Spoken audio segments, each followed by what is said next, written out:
This is Hidden Killers with Tony Brueski. Here now, Tony Brueski. Just when you thought, maybe something will change. Maybe this time around we'll get an accurate medical examiner's report in the death of Ellen Greenberg. And then you realize the city of Philadelphia was in charge. Oh, well, that worked out well. We are looking now at the new medical examiner's report on the death of Ellen Greenberg. It has been released. A report that 14 years somehow manages to say everything and explain nothing. Dr. Lindsay Simon, the chief medical examiner for Philadelphia, has now reaffirmed the ruling of suicide. Shut up. Just shut up. Just shut up. I'm leaving. I don't want to be part of this. True story. It happened. How the F is this even possible? Oh, I'm outraged again. Here I go. They've reaffirmed it even after more than 20 stab wounds. Well, actually, they've upped the stab wounds this time, 23. Shut up again. So let's continue to work against ourselves. Conflicting evidence, years of public outrage. But here's the catch. This so-called independent review, it wasn't independent at all. It came from the same office that ruled it a suicide in the first place. The same office now being sued by Ellen's family. And somehow it conveniently clears itself of any wrongdoing.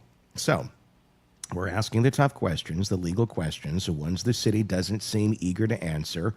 Bob Motta, host of Defense Diaries, here to break it down, what this report really means, how the system protects itself, and whether justice for Ellen Greenberg just got buried again. We were texting yesterday afternoon when we heard it came out. I'm like, who has it? Do you have it? I have it. Do you? It's like, who could find it first? Yeah, find Tony won. Tony won for the record. Tony got it first. Within minutes. Yeah. Yeah, so Tony's good. He can find anything. So the guy's a fucking digger, man. You know, he had a chance to dig into this thing yesterday. You got, obviously, you're of the legal mindset. I'm of the host podcast mindset. So you have a little more insight into these sort of things. Bob, what just overall, when you saw this thing and you first had a chance to sink your teeth into it, what was your reaction?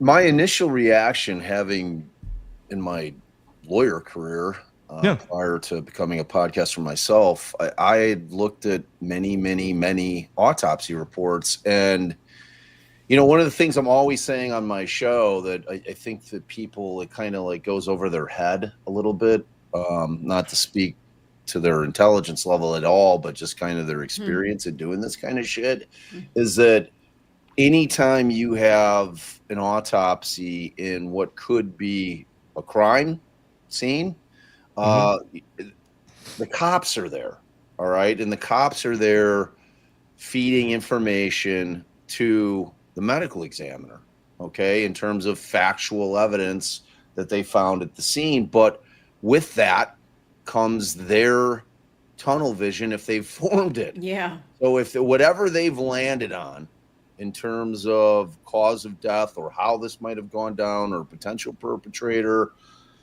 they're coming into the ME's office with it. So when I read this one, the first thing I thought is, God damn, this reads like a police report more than a medical examiner's report. It does. It is so heavy, fact-laden in terms of what the cops construe what happened that you can't not see that. Like, there's more kind of police report information in here than there is actual medical findings, in my estimation. I mean, it's lengthy. It's 32 pages long, and there is the entire theory of the police department in here, in terms of what happened, and they're stuck on this suicide finding. Why? We could have hours of conversation on. I don't get it, man. And before this came out, I watched the most recent. I think it was Hulu. It's one of the big streamers. Death in Apartment. 623 or whatever it is. Yep. And I walked away with the same feeling, like, this doesn't feel at all like a suicide. No. You know, and that was I thought that was pretty even-handed in terms of, you know, Ellen was having some mental health issues. There's no question about that. Right. You know, but just the way this thing went down, and once again, we have an awful police investigation. That always seems to be the running theme of these cases where we're all outraged on one side or another because there's just so many gaping holes in the police investigation. And this is a prime example of that. I mean, the fact that they not only allowed for, but advised the apartment manager to hire a fucking professional crime scene cleaning company come in and scour that fucking place is like beyond me. Who says that? I mean, like, how often is that? You know, I mean, obviously, people don't maybe realize this, but after the scene is done, it's up to you to clean up your space. The police don't do that for you. Right. So there usually is a point in time to which they may, we know these guys, they do this, but the time and place is important. It's not usually while the body is still on the ground. Yeah. Or hasn't been autopsied. Or autopsy. Yeah. You know what I mean? It's like, literally still the active scene, but they never looked at it. And this is what just gets me from the get-go. How on earth would you not look at this thing as a crime scene from the beginning? They solely seem to base this only on the fiance saying the door was locked from the inside. Oh, well, can't be a crime. Right. And the misinformation that they get from the fiance regarding the doorman walking him up back to the apartment. Yeah. And you know, which because God happen. Knows it's never the other person in the relationship. Exactly. You know, so it's confounding, really. And it's, you know, I mean, obviously for the Greenberg family, I feel terrible. You know, they've been going through it forever on this thing, man, fighting for justice for their daughter and what they construe to be justice. And it's really, really sad. Because, I mean, here's the bottom line, man.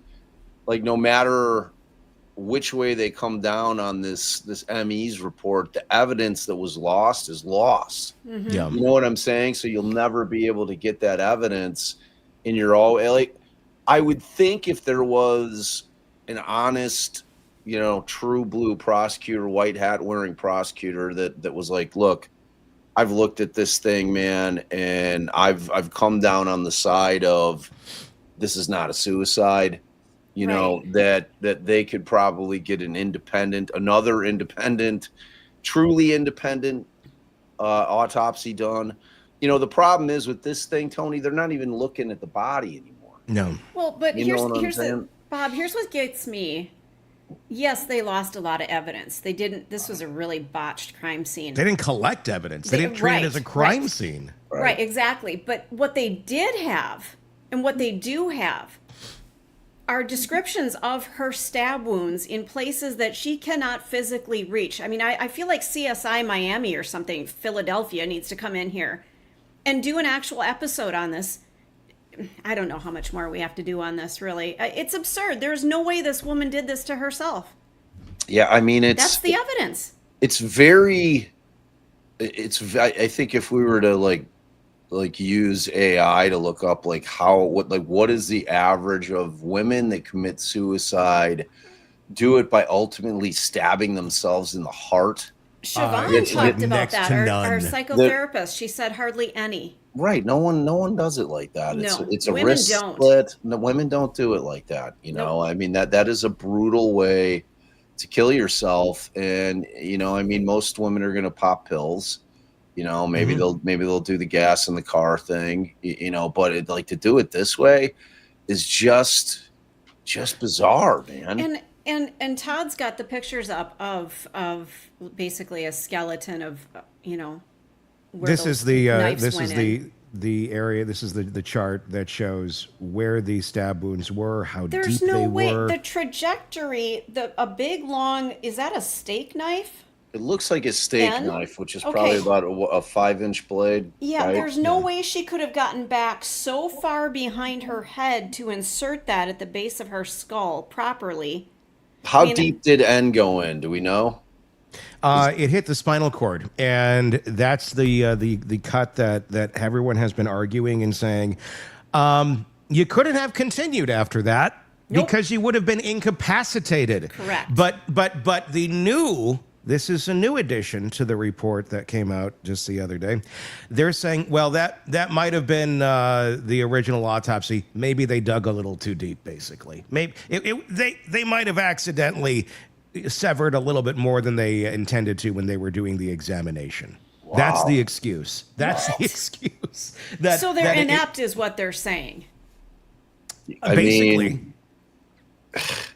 That's what I'm saying. When you go in initially and they're performing the initial autopsy and you've got a cop or two in there and they're sitting there saying, well, like they're giving the ME the information that they had the door bar lock thing on, the thing that swings over, and that they had that the boyfriend was escorted up by the guy downstairs, the doorman.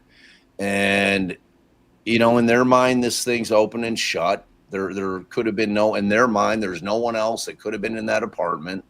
There's no way that he would have done this beforehand. And it's simply based on one person's account. Insane. It's insane. It's like saying, well, Brian Koberger says he was stargazing. Couldn't have been him. Okay, case over. We're good. All right. Well, I'm glad Everybody we're going to work. Can we handle all cases like that going forward in Philadelphia? If somebody just says, "Well, nope, you're wrong. I wasn't there." Oh, well, I'm glad you cleared that up. Right. That's how this is handled. The reality is that's almost how all of them are handled. You know what I mean? Which always leads me to the question in this particular case, because you have some suspicious behavior from the fiance's family, not necessarily him at the time, but we can obviously get into the discussion about the 911 call, which is strange to say the least. But, the fact that they got the uncle coming back to the apartment and taking all of the fucking electronics is a big issue, especially in a time when we glean so much from people's devices. It's very suspicious. Do you think an attorney might know that those are very important objects that might have very important information on them, and if they're in the hands of someone that shouldn't be seeing them or they don't want to see them, could look rather incriminating? And he was there under the guise of, I need to get some stuff for the funeral.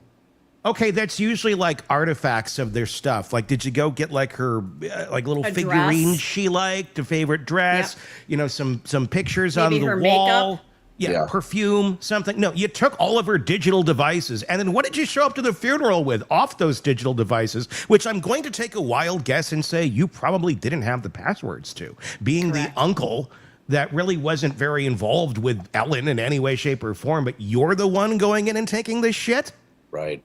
It's weird, man. Explain. Doesn't this scream of, and I want to say the fiance has not been charged. No. Let's throw that out there. No. But doesn't this scream of somebody is covering something up somewhere? I mean, this just big neon sign going, cover up, cover up. There's no way. I will go to my grave saying that this woman did not off herself. Period. Yeah. I think there's two ways of looking at it, though, too. Like, what is the cover up on here? I mean, is this, because there's ways you could look at this. Is it a cover up in terms of the law enforcement realizing, wow, we really dropped the ball, and just saying, it was a snowstorm and we were short staffed? That's probably not going to hold up very well long term. But that is why we were shitty at this to begin with. But that's not going to look good, so we're going to get sued, so we're just going to keep going down this path. Is it all to cover up incompetence? Is it to cover up a murder? I mean, that they know who committed it, and it's a favor for someone there at the scene? That's easy to go to. It seems to make the best movie of the week, although we don't know at the end of the day. There's a lot of weird, suspicious behavior, but that, again, there can be weird, suspicious behavior, and that's just how it looks. We've never had a way to parse all this out in any sort of trial form or investigation form. And at the same point, too, I'm going to play the devil's advocate here for the Sam.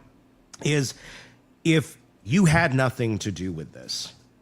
Let's just, I mean, because that's how it says right now. That's Right. how the world is. Yep. It said he had absolutely nothing to do with this. If you had absolutely nothing to do with this and the investigators are not looking at you, I'm not going to raise my fucking hand. Right. And be like, dig into me more. Because Right. how many people get wrongfully convicted when they didn't have anything to do with it? And you may be sitting there going, this evidence looks really bad. Like, I would easily be the person that they're going to say did this, even though I didn't. And they seem to like not be looking at me. So let them go and fuck up over here. And I'm just going to go over this way and be quiet and continue on with my life, which he did. Yeah. And well, he may be 1,000% innocent, and because he's never been charged, and that may just been a complete struck of dumb luck for him. That when it comes to discussing this and parsing this out, does look rather odd. But at the same point, if you're looking at it from that perspective, makes total complete sense. Right. But the only other part you would say is, I do want to find who killed my fiance if she was murdered. But at the same point, you may be also telling yourself, I don't think my fiance would want me to spend the rest of my life in prison for a murder I didn't commit. Right. Because that's the way that these cards are going to fall if I do raise my hand and go down that road. It could be a very calculated, very smart move. And if you're the attorney, if you're the uncle attorney taking the shit and they're allowed to do it, was that, do you think, more of just an opportunity on the part of the Goldberg family, of Sam and his uncle, where they're releasing the crime scene. And the uncle's like, let's get in there and get this shit out. I don't care what's on it, but let's just get it out. We're not going to get anything out there that's going to be misconstrued, so let's go fucking grab it. You know what I mean? Yeah. Because they weren't breaking the law doing anything. No, they weren't. I mean, that's the thing. Crime scene was cleared. Like, the crime scene, by the time they went in, it had already been cleaned. You know, were they just playing what made the most sense? Well, yeah, obviously. I mean, to be honest with you, I'd be doing the same fucking thing. You know, as Sam and his family had done. I mean, if they're like, all right, they talked to me, you know, I gave them everything that I had in terms of what I knew, and they cleared the crime scene, and at that point, I had a conversation with my family, and my family was of the mindset, look, because the way that this shakes down, the reality is it's either Sam or it's nobody else, you know, because the one thing that they'll have is the video from the apartment. If there was some strange person that walked in, like I've never heard anything about any other potential suspects. And granted, they've never done that investigation wherein they've dug into all the video, I'm assuming. But, you know, in the minds of law enforcement, you'd have to know that it's either going to be me or no one if you're Sam, right? You know, I mean, there's not going to be this nefarious lurking person that just sneaks into the building basically because there's that doorman there, right. You know, and there are 11 cameras in the building, even though sadly there's none in the hallway. You know, I mean, it's like those little things all kind of lead up to, I can see why they did what they did in order to protect Sam. And it was probably the smart move. And there was nothing at the time untoward of it. But when you look back on it, when you have the Greenberg family saying, okay, this is fucking bullshit. My daughter didn't kill herself. And they're fighting and fighting and fighting. And then you look back at everything in retrospect, that's when things start to seem hinky, you know. Yeah. But it's like you said, man, is there a world in which he didn't do this? Yeah, I mean, obviously there has to be. Like, I have to sit here with intellectual honesty and say, okay, well, I'm not a medical examiner. You know, I know that the thought of the way that she died with the injuries she sustained are implausible, but are they truly impossible? You know, I mean, I could take my arm and they're doable. They're doable. Like, you know what I'm saying? They're physically impossible. Yeah, but I don't know that they're true. Doable with 23 stab wounds. I could see maybe one or two. Here's the reality of a lot of the stab wounds. Some of them are superficial. Correct. Some of them don't go very deep. Some certainly do. And then you get to the ones that are incapacitating, and then you get to new territory. But if we're to go by sheer, they're not all 23 are incapacitating stab wounds. Some are more like, you know, I could stab Superficial. myself with this pen and go deeper. So you do have some of that, but there are significant ones here. Yeah. That again, and then just the utter odds of this being that she did this to herself, which we talked about earlier, are insane. Well, and the coagulated blood that accumulated at one of the sites too, that looked like it had to be post-mortem. How is this possible? How is this possible? I want somebody with a medical degree to walk me through this.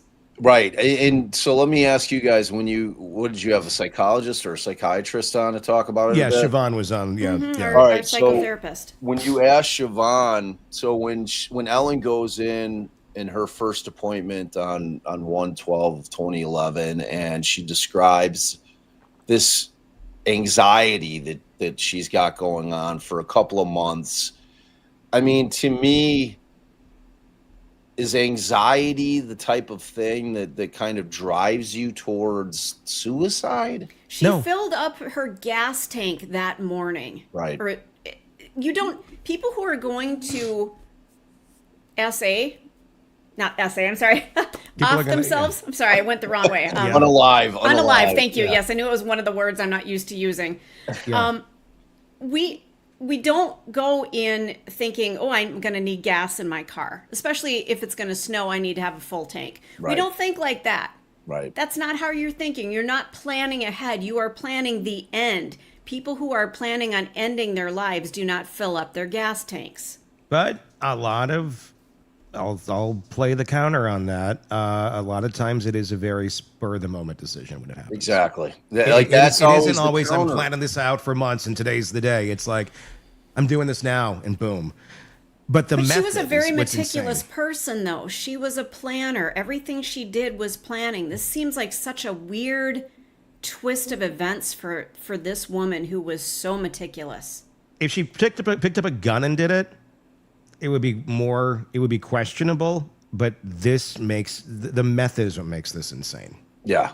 I mean, that's the thing that I think just drives everybody nuts about this case, is the method in which she did it, because it's so unusual. It's just it's not how women are typically going to unalive themselves. And here, anyone. I mean, but especially a woman. Especially a woman, yes. We don't choose that route. Somebody brought up a point that she was making a fruit salad. I think that's an important feature as well. It is. It is. You know, unless that's her last meal, but I can't imagine a fruit salad is going to be her last meal. You know, women are more like French fries, chocolate, and potato chips. Stacy would pick a meat stick. I'm just going to throw that out. I think we're hearing much more about how Stacy would do this and what reality would be, because we're hearing like, yes! I do a meat stick. Well, we often, don't we all talk about, well, my last meal would be, you know, if we're on death row or something. But death row, not necessarily right before I stab myself to death. Well, and why is she going to clean the fruit? Right. I mean, there's so many things that are lining up here that don't make any sense. If you're going to unalive yourself, why even bother cleaning the fruit? Just eat it. Right. Yeah. Yeah. I mean, there are things that simply don't add up. You know, I mean, when you kind of look at it, and again, when you're looking and I don't know if our audience has been able to read through this, and, you know, I also realize that when consumers of true crime are kind of sucked into a story, you're typically hearing a side, right? Mm-hmm. And then from that side, who may or may not be biased, you know, people are reaching their own conclusions based on the things that they've heard. So I'd recommend that everybody go out and read this thing for themselves. Everybody's going to come to the same conclusion. This thing really does read like a police report more than an ME's report. It's very, very heavy fact laden. Yes, they have the medical information in there, but in terms of trying to build their case that this was in fact a suicide, that's how the thing reads, man. It's like every single portion that isn't directly related to the findings from the autopsy, but it instead is facts of the case as they were able to glean them from what little investigation they did, is very, very much like, okay, this is why we think it's a suicide, not like a determination by an up and up ME. You know what I mean? It's like, It's like Yeah.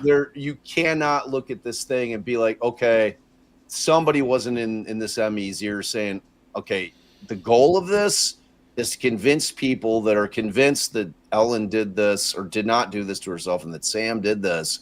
You need to convince them with this report that that's not what happened. You know, I mean, that's how this thing reads. It Which really is like does. 5 people. Right. It's like 5 people on the planet, you know, and it's a frustrating, confounding, and upsetting case in a lot of different ways. And you know, I mean, Ellen's parents have just spent forever, you know, I mean, forever on this thing. We're going on 15 years fighting this, you know, because they really want to clear their daughter's name in terms of in her reputation, and it's important to them, you know. And obviously if somebody else did this, then they want that person held to account, you know. So I mean, I get it. I imagine if the same thing had happened to me, the same horrible thing happened to one of my children, it would probably bug the shit out of me every day of my life. You know, I'd probably obsessively think about it, and I'd probably the fight would become the thing in my life. The fight would become, you know, what I wake up for every day, you know, like it's become for him. I mean, her dad this is his mission. He talked about that in the doc, which I think is a very interesting doc, one that went fairly scorched earth on the fiance far more than anyone has in the past. I was really kind of surprised just how scorched earth it went. But again, innocent, never been charged, maintains his innocence, and that's Sam. We're talking about the Ellen Greenberg case, a new medical examiner's report, if that's what you want to call it, that has come out that basically says we were right, la la la la la la la la. We don't want to hear anything else to say, and we're not changing anything. Thanks for your time. That's what we're discussing today. Bob Motta with us, host of Defense Diaries. Bob, when I think a lot of people, you know, obviously you are from the legal world, so you know what these things do look like, and as you just recently said, it reads much more like a police report than it does a medical report. I think a lot of people, especially true crimers out there who may not be as versed in this, are going, well, we were expecting much more of a medical-esque report. Yeah. But there are aspects that do bleed into both of them to a certain aspect, but this one seemed to really go overboard in one direction. Why do you think it is that they're especially with no investigation, leaning into the facts of the investigation, which didn't exist to begin with? That, again, it just seems to be an insane overstep on something that didn't have a lot of data to begin with to base your medical opinions on, especially areas that have been proven to be falsely reported. I mean, it's hard to know, man. It's like you kind of touched on it earlier. It's either something nefarious that somebody in, high-ranking places is protecting somebody, or is it as simple as, you know, the police department botched this investigation so badly that, you know, they're worried about liability in terms of civil liability by the Greenberg family going in and saying, you fucked this thing up beyond all recognition and we're suing your ass, you know, and it turns out to be a big windfall for the Greenbergs and a big hit to, you know, the police department. They are. Right. They are suing. And this report, and I want to talk about kind of what next steps are going to happen from here. This report basically does not reopen an investigation into this because it's stating it's still suicide. They would need to get undetermined or homicide as the cause of death for that door to be opened. It doesn't stop anything in the world of civil lawsuits, though, which is what is going on right now with the Greenbergs. They are suing the city of Philadelphia on this, and I believe there's another hearing, I think, today, technically on this, as we're recording this on the 14th. The fact that the report has come out and has said, we're right, you're wrong, how is that, if at all, is that going to affect the civil case going forward, or any other litigation in terms of that's not criminally related? Well, I would have to think that the civil suit is going to incorporate these shenanigans, at least in the eyes of the plaintiff, that have been going on with these medical examiners. You know, I mean, because the original guy flip-flopped, you know, and I mean, he like, you know, and that was again based on him getting different correct evidence in terms of the fact that the doorman didn't go up there, you know, and that he wasn't escorted, and that he was in the hallway that doesn't have cameras alone for a period of time. And now I've watched this video, like we did a live on Ellen's case probably about 6-8 months ago. And one of the things that we were looking at was I found a video of the way that you can open and engage that lock. And if you guys don't know what kind of lock, think of a hotel room. When you go to the hotel room, it's the lock that, yes, that guy right there, you know, and it's certainly not impossible, you know, but like, it would be really nice to know, like, you're not going to know how to do it probably without Googling it, which then again leads us back to Sam's devices, you know, like if you find Sam looking up how to engage this type of lock, you know, from outside the door, you've got a smoking gun piece of evidence wherein you're going to trial on that thing, because there's no other reason other than him saying, oh, I'm going to, you know, I was just trying to get into the apartment because she wasn't answering and I didn't want to kick the door down. You know what I mean? Like, that would be the only plausible explanation that he could give. The timing would be important on that. Where did he look it up while he couldn't get in? Then you got a reason. It's like, okay, well, maybe. But if he's looking it up like before he goes to the gym or something, like, then that's a little weird. But again, that did not happen as far as we know. There's no evidence to that. But we will never know, because those devices are all long gone. So when it comes down to this, I mean, do you think there is, if they were to truly dig into this with what they have left, with what exists of any evidence, which is, I don't know what exists, is there enough to try and go after anyone? And I'm not saying Sam, I mean anybody in general, or is it just so botched and that the pieces of this puzzle that you would need to complete it, you can't go buy another puzzle and fill in those pieces. They're just, it's gone. It's out of stock. It's destroyed. They're never making it again. And you're never going to find the answers to those questions without just complete guesswork. I mean, if you are, well, let me ask this question. Have they, like, I know they've filed suit in order to get the, you know, another autopsy and to have the thing redone. And I know that they won on that.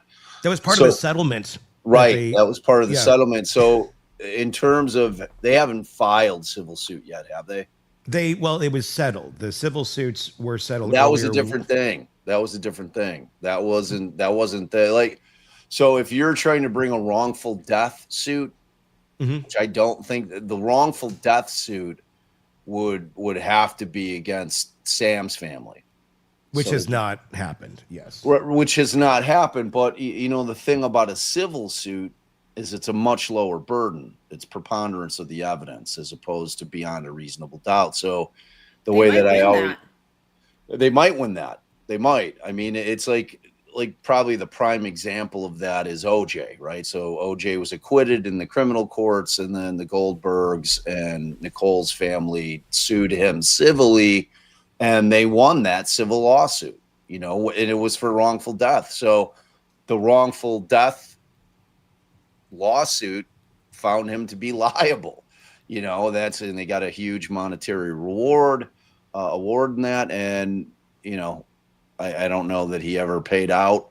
I think I watched something recently and the Goldberg family was like, nah, he never paid shit, you know, but like for them, it was a win because they wanted OJ to be walking around with that cloud of guilt over him. So, I mean, if I'm the Greenbergs, I'm like, okay, well, you're suing Sam's family, and this is all theoretical. Like, this is not happening. Right, this is not happening. So, you know, and I'm suing the police department. I'm suing the medical examiner's department, and I'm going after the city. So, but you have problems with that. I mean, it's tough. It's tough to sue the government. It just is. And without kind of smoking gun evidence in terms of why or who is kind of guiding this ship from up on high to have it land the way it's landing, it's hard, man, because it's like incompetent police work is tough to win on, because it's just it happens all the time, and ultimately, I mean, I think that they're going to feel like it's worth taking the shot. Do you think that they have talked to somebody about doing this and maybe were told, don't do it, don't pursue this? Yeah, I'm sure that there's been plenty of lawyers that they've spoken with. But, I think that the guy that filed the most recent one that resulted in this settlement, I mean, he's pretty adamant, right? I mean, like, that would be your guy, because you're going to get a civil attorney. Remember, I hate to make civil law sound like what it is, but it's a money grab. I mean, in civil attorneys who typically, in most civil cases, take cases on a contingency basis, which means they front all the costs for civil litigation, which can be very, very costly. In a case like this, you'd have to get a bunch of experts. You'd have to really do a ton of depositions. It would be heavy duty litigation, and you'd be deposing everybody and, trying to get access to records that probably no longer exist, and I imagine that there'd be a fair amount of civil attorneys that'd be like, man, I really want to help you here, but the fact of the matter is I don't know that there's an end game where I end up recouping my money. So, the other alternative is you do a hybrid fee agreement wherein you say, okay, well, I'm going to need you to cover all the costs of the suit, and maybe pay me some hourly, and then if we recover, I'll get a smaller percentage than I normally would, which would typically be a third if it's settled. And then, if you have to go to trial, it's typically around 40%. I've seen it higher, but so it's tough. It's a tough thing. You'd have to find that lawyer who was like completely with you, and then that maybe they're willing to sacrifice some money and some time, kind of like the concept of pro bono lawyers in, the defense side of it. You get people that want to help somebody. I mean, it's kind of like that thing, because it's just not an open and shut case. Even with that lower burden, it's a tough case from the civil side of it, because first you have to show liability, and then once you can establish there was liability, it's like a two-part trial, really. So there's a liability side and then the damages side, which is the money side. And I would imagine the Greenbergs don't give a shit about the money. This is all about. They don't. They said they don't. Here's where it's sitting right now, to clarify, because this is, I mean, we've been following this thing, for a very long time, and it's still confusing to us because there's so many moving parts in this. The wrongful death case filed by Ellen Greenberg's parents, it remains open in part, but it has been severely limited by procedural rulings, the statute of limitation concerns, and the city's legal defenses. In 2019, the Greenberg family filed a civil lawsuit in Philadelphia Common Pleas Court against the Philadelphia Medical Examiner's office, Dr. Marlon Osborne, the original pathologist, and other city officials. That's the lawsuit that challenged the 2011 reclassification of Ellen's manner of death from homicide to suicide. Right. They allege gross negligence and a failure to properly investigate. In 2021, the Greenbergs expanded their efforts by seeking declaratory and injunctive relief, essentially asking the court to force the city to change Ellen's death certificate back to undetermined or homicide. That claim was rejected on the grounds that courts cannot override a medical examiner's professional opinion, even if the family disagrees with it. In 2023, The Commonwealth Court of Pennsylvania upheld that position on appeal, ruling that the family lacks standing to compel a change in the death certificate and that doing so would violate separation of powers principles. The court also noted that Pennsylvania's statute of limitations for wrongful death claims is 2 years. And because Ellen died in 2011, a traditional wrongful death claim against third parties may now be time barred unless newly discovered evidence creates an exception, which hasn't been formally accepted as of now. Then in February 25, the Greenberg family reached that partial settlement with the city of Philadelphia, and that agreement included what we just saw. The financial settlement, we don't know the number on that. It's been reports of around $650,000, but we don't know. The city's promise, and this is it, the city's promise to conduct a new independent review of Ellen's death. That's what we're talking about. That's the review that we just went through. However, the family has since filed a motion to enforce that settlement, claiming that the city has failed to involve them or their experts and that the review process lacked transparency. A judge ordered the city to complete the re-examination by today, literally the 14th as of us are recording this. And then just yesterday, we saw the report come out. So as of now, the underlying civil case is not fully dismissed, but certain claims, especially those tied to the death certificate, changes and specific officials have been thrown out or narrowed. The family's path forward is going to depend on how the courts rule on their motion to enforce the settlement and whether they can legally challenge the findings of the Simon review in light of the agreement. No individuals obviously have been charged or publicly named as a suspect in Ellen Greenberg's death. So that's where procedurally it lays. So, I mean, I think that this thing was the result of the settlement, right? So, because they slow played this thing and they were getting pissed off. They're like, why hasn't this been turned over? We're expecting this, and the court agreed with them, said, get it done. Like, that's it. Like, this is some bullshit. And so they got it done. So, and I saw, and I don't know if it's Gene or Jeannie Bloom had asked, statute of limitations that shouldn't be if it was possibly a murder. So Jeannie or Gene, I'm sorry if I'm butchering your name, but here's what you have to remember. There's no statute of limitations on murder in the criminal world. There is a statute of limitations in the civil world. So you have to bring a civil suit for this type of wrongful death claim, as Tony was saying, in 2 years. It's the same in Illinois. And unless you find newly discovered evidence or, it's something that you couldn't have discovered until the time that you discovered it.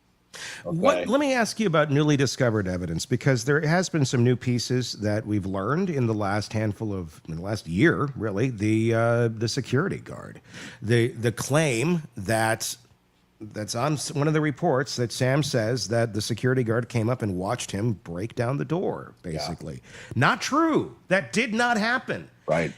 The security guard said, no, never happened. In the documentary, he's come out going, I don't know what happened, but I don't want to be represented in a way of something that did not take place. Yeah. So is that newly discovered evidence, Bob? I don't know. From the plaintiff's position, yes, depending on when he finally came clean, in terms of like he may not have even known. He didn't know. That's the thing. Right. He wasn't lying.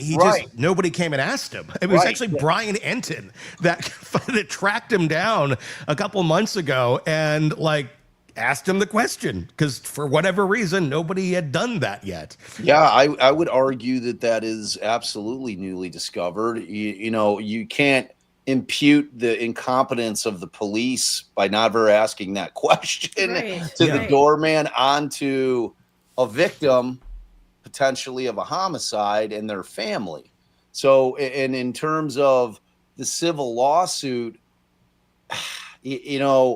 maybe if you're the government, you're arguing, okay, well, in terms of their investigation, and I'm talking about, Ellen's family and them hiring a private investigator and going out and saying, okay, look, I need you to go talk to this fucking doorman and tell me what exactly everything he saw, because frankly, that would probably be the first person that I would talk to.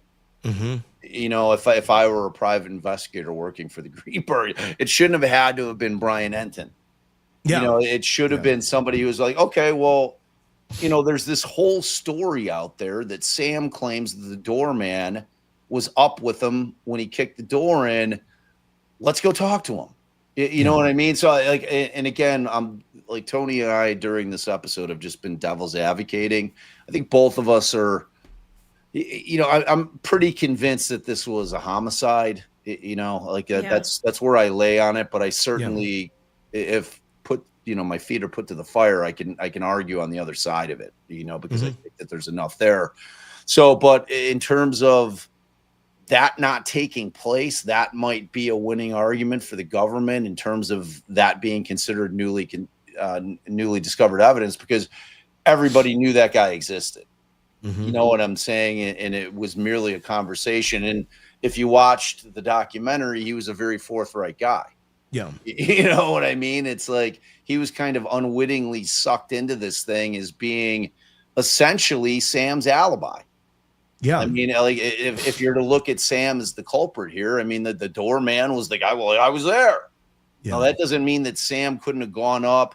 And if he figured out this lock trick that we could Google right now, it's right there for you. It takes like, it takes like a minute to do the thing. And it's like one or two tools or something. It's not even tools. It's like a fucking piece of string. And, you know, it's like, you could do it. It's doable. It can be done. It can be done. I actually wanted to, if I had that type of lock, I would have tried it. I've done it. Own door.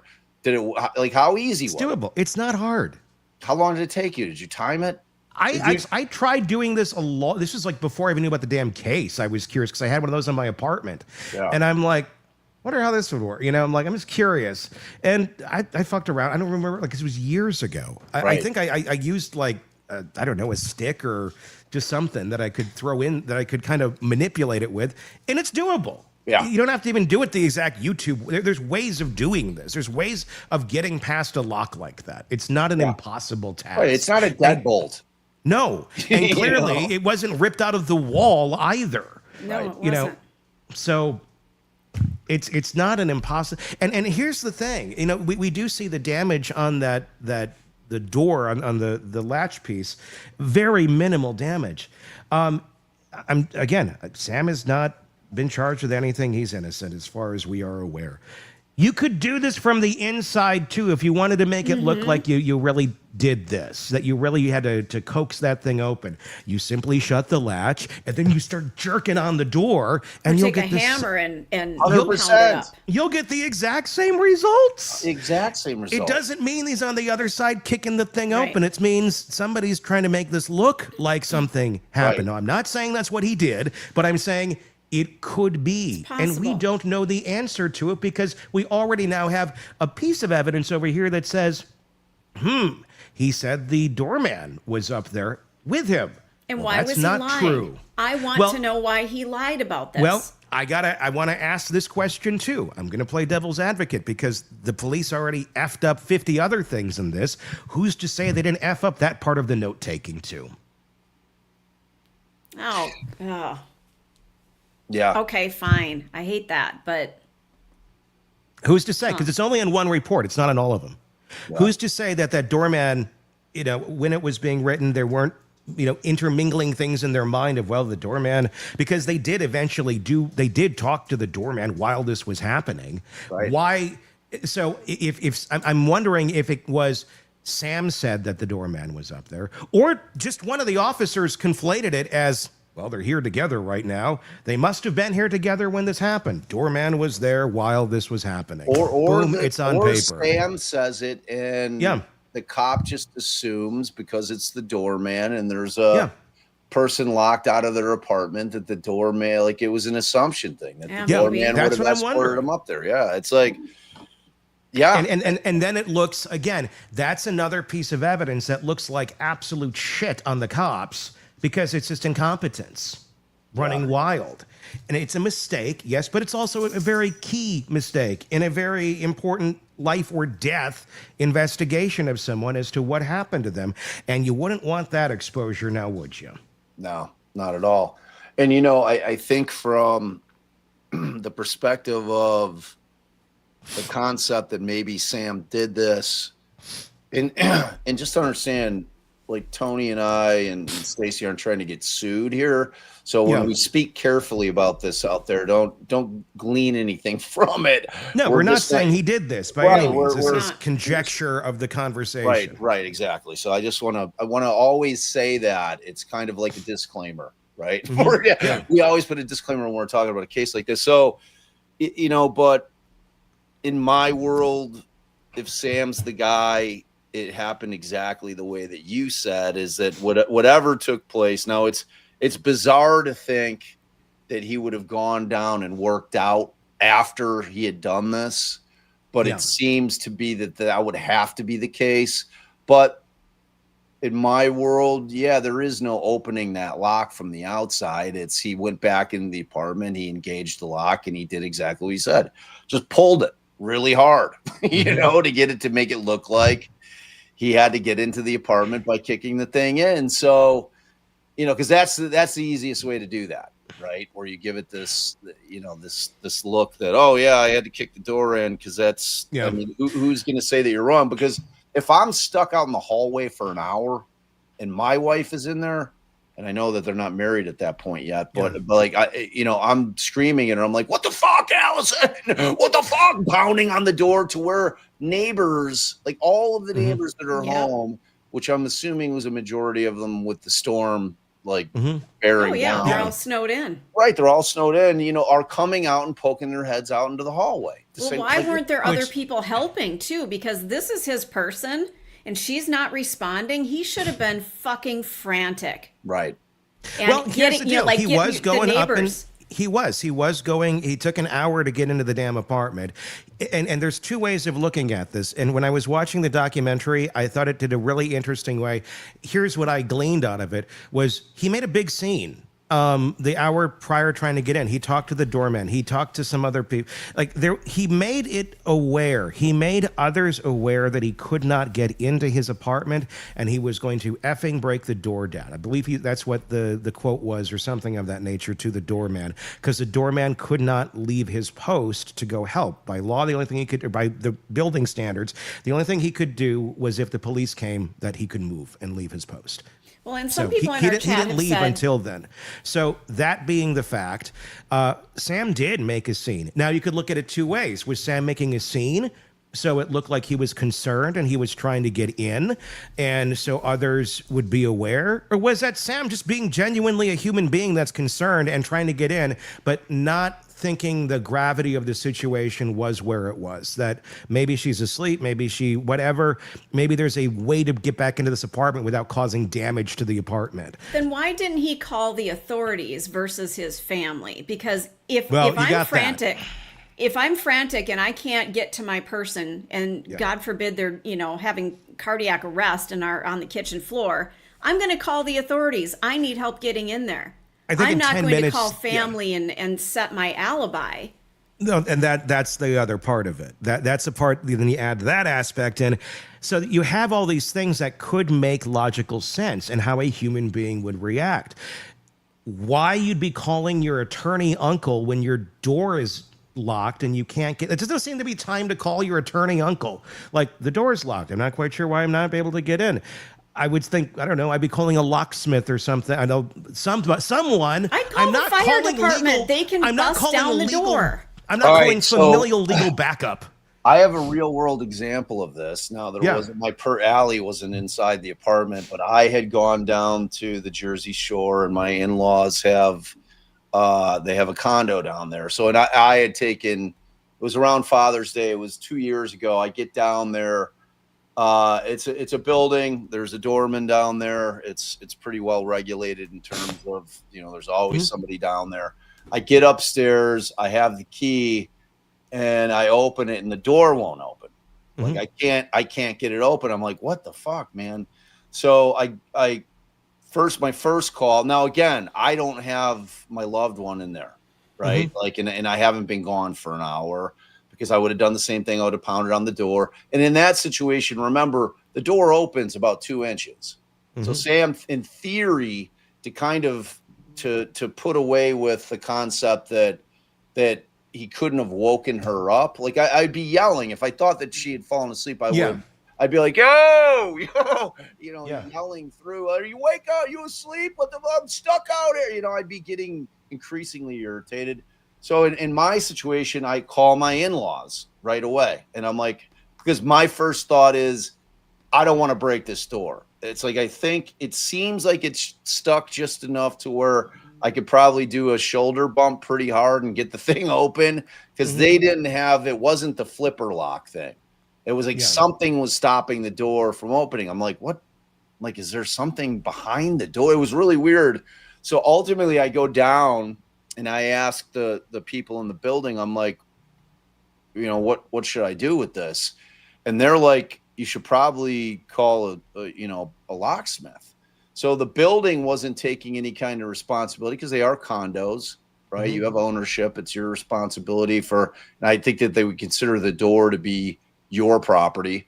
Okay. And so ultimately I call my in-laws back. I'm like, they're saying you got to call like a locksmith, man. So I wait, the locksmith comes, he can't get it open. And then ultimately, we have to ask my in-laws, we're like, can we just like kind of, Katie, borrow the door? Can we just, shoulder this thing or kick it open? And ultimately they were like, yeah. And it turned out it was like the screw from the plate had like over time worked its way out to the point where it was stopping the door from opening. So the plate where the lock goes in, one of those screws had popped out or had like worked its way out. So, in this situation, I just think that ultimately it's never not going to be suspicious. Right. You know what I'm saying? It's never not going to be, because of all the things that we've been talking about, the untimely, bizarre phone call to the uncle when he can't do shit for you. The fact of the matter that nobody's up there and Sam lies about having the doorman with him. I mean, to me, that's the thing that bugs me more than anything else. And I disagree, Illuminating Inc. I do think it's bizarre. I mean, unless you've murdered somebody or unalived somebody, like how you would respond after that type of event is something that you won't know until you've done it. Now, I've been practicing criminal law for a long time, and to just say, oh yeah, no, I don't think it's weird at all. This guy just committed a brutal murder or unaliving and went down to the gym and worked out for an hour pretending. I think it's, I understand obviously the concept of wanting to create an alibi, but it's still weird. A very weird thing to do. Like the in whole terms of everything, Sam's perspective. The thing is, the whole case, if you were to go from, did he have something to do with this? A lot of it doesn't make sense. Like, why? I could see there being an accident. I don't think, it doesn't strike me as a brutal murdering type individual. But again, a cover up of an accident. Is that going on? Or is it a cover up of just really horrible police work? Or at the end of the day, did she do it? Is she the 0.001% that does unalive herself by stabbing? And it is what it is. I was trying. And nobody wants to believe it because it looks really freaking weird, and that's why we're talking about it right now. Right, and I like the fact that we're trying to test both sides of it. Because it's become a very one-sided conversation, and I understand why, and I'm not in disagreement with it being a one-sided conversation, but if you're being intellectually honest, you have to test the propositions that each side is putting forward. And I mean, for me, I ultimately land on the fact that I don't think that she unalived herself. I just think that there's too many strange things, and it upsets me that law enforcement didn't do a real investigation here. Yeah. And I mean, that's never gonna not be the case. I mean, they fucked it up. And if we could just get let's look at this. Let's truly investigate this and come to our conclusions, not bureaucratic bullshit. Right. Because that's all we keep getting. Which is what it feels like. It's what it is. Yeah. And it's like, you're never getting a good answer from somebody on the bureaucracy side as to why. Yeah. It's like you've got state's attorneys or district attorneys. I forget what they call them out in Philly, but you've got them just not giving sufficient answers as to what, like they're just leaning on the determination by the medical examiner. They're not, you know what I mean? They're not giving a full explanation. I mean, if it were me, if I was elected to the lead prosecuting attorney in the city of Philadelphia, I would say, here's what we're going to do. Like, I know what's going on with this thing, but we're going to reinvestigate it one more time. We're going to reopen it up. We're going to do as full of an investigation as we can with what we have, whatever evidence that we were able to gather in our limited investigation on the front side of it. And we're going to dig in deep, and we're going to, so that way, at least I can come up with, even if it's a mea culpa, wherein I'm saying, you know what, sadly, mistakes were made on the front end in terms of the initial investigation, in terms of preservation of the crime scene. We fucked it up. Fucked it up, and at least own it. Because that way it creates at least something in the minds of the Greenbergs that, like, okay, somebody at least tried to fucking do something. Instead of just sitting here and passing the buck, one person after another, hot potatoing this thing all over the place, and no one wants to step up. Yeah, they're waiting them out. They're waiting the Greenbergs out to die. It's the way it seems, dude. It really does. I mean, and at the end of the day, yes, would it bring some closure for that family? Would it be the right thing to do? Sure, but the right thing is also going to cost them a lot of money.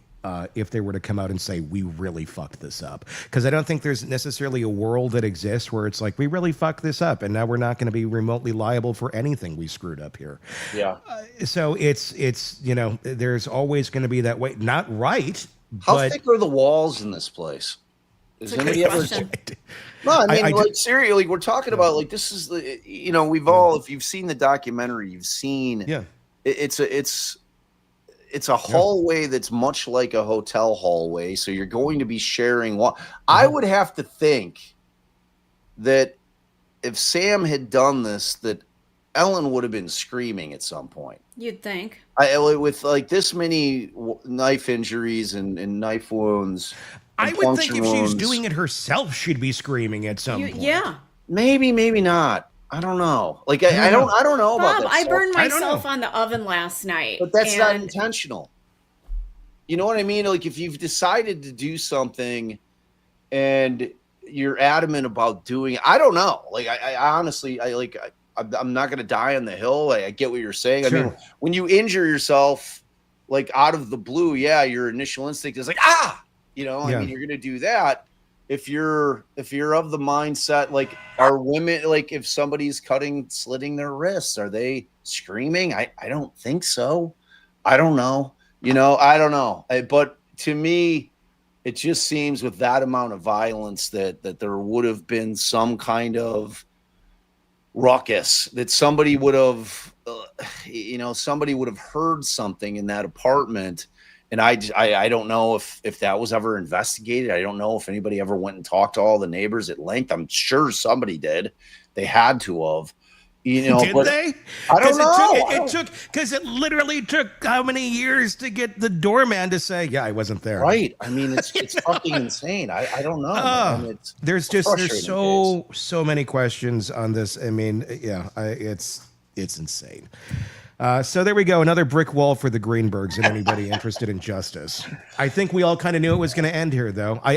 Nobody expected. Oh, you're right, guys. We really screwed this up. Let me give you the real report. It's been sitting under Lenny's desk the last 14 years. Yeah. Just found it. Yeah. Unfortunately, that's not how it works. Bob Motta. Hey, but before you end it, I'm sorry, man. Like, the next time you have Siobhan on, ask her in terms of the medication she was taking, because that's always an X factor for me. Yeah. All right. So that's always an X factor in terms of, like, I see what they are. I know that the clozapam is like kind of it's an anti-anxiety. I don't know what the other one is. I haven't Googled it.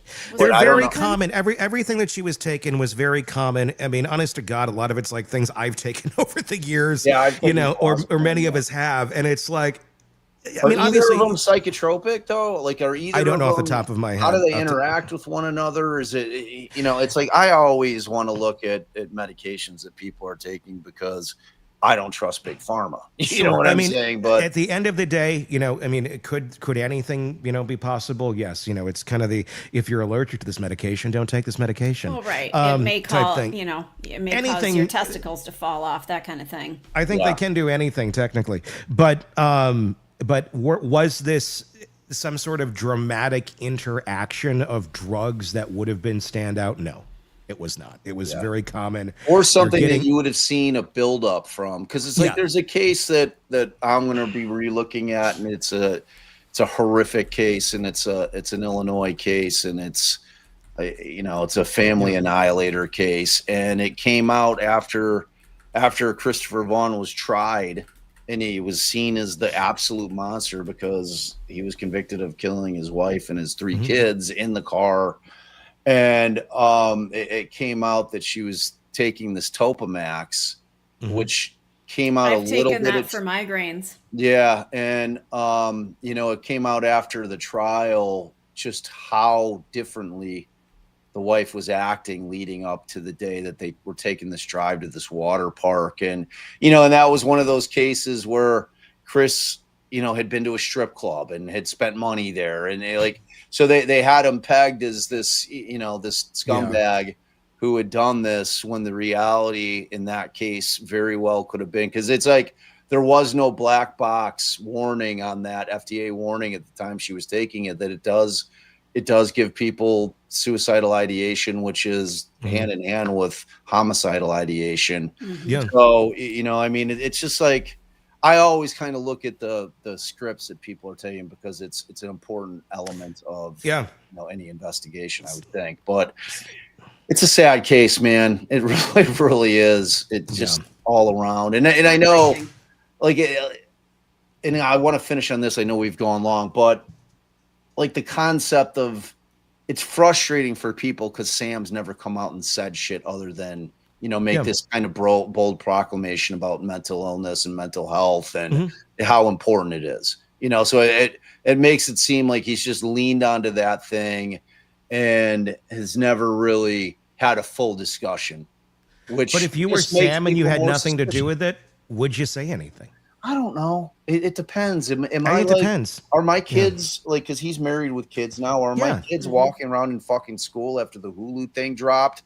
Your dad's a fucking killer.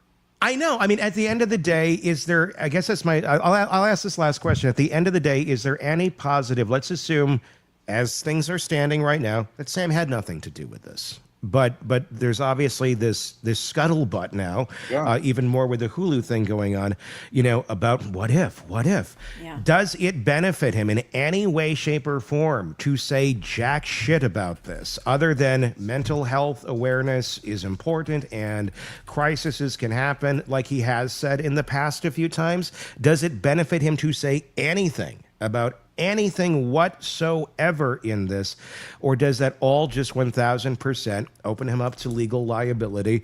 Or number 2, just more people going down the rabbit hole and speculating that he had something to do with it? I don't know that he can say anything that benefits him, other than just let it flow, let it the dust settle. You saying shit just flings it back up. Right. I mean, I think you're right, because ultimately he's not going to have answers for some of the questions. And if first question I'm answering, why did you lie about the doorman coming up with you, is the first thing I'm asking him. Yeah. And the answer may be, I didn't. They misconstrued it. Right. Which would have to be his answer. Right. Yeah. Which based on all the other screw ups, seems like a fairly plausible explanation, honestly. Yeah. Yeah. I feel terrible for the Greenberg family. It's just it seems like it's one of those things that they may never get an answer, and just one of those cases, man, that will always be unsolved, or just kind of lay where it's lying, and they'll never get any kind of true answer, which is just sad. It's sad. It is. It is.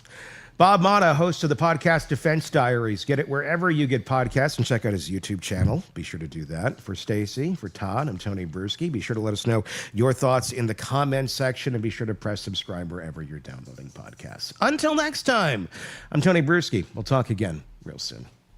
Want more on this case and others? Then press subscribe now and don't miss a moment of true crime coverage from Tony Brueski and the Hidden Killers podcast.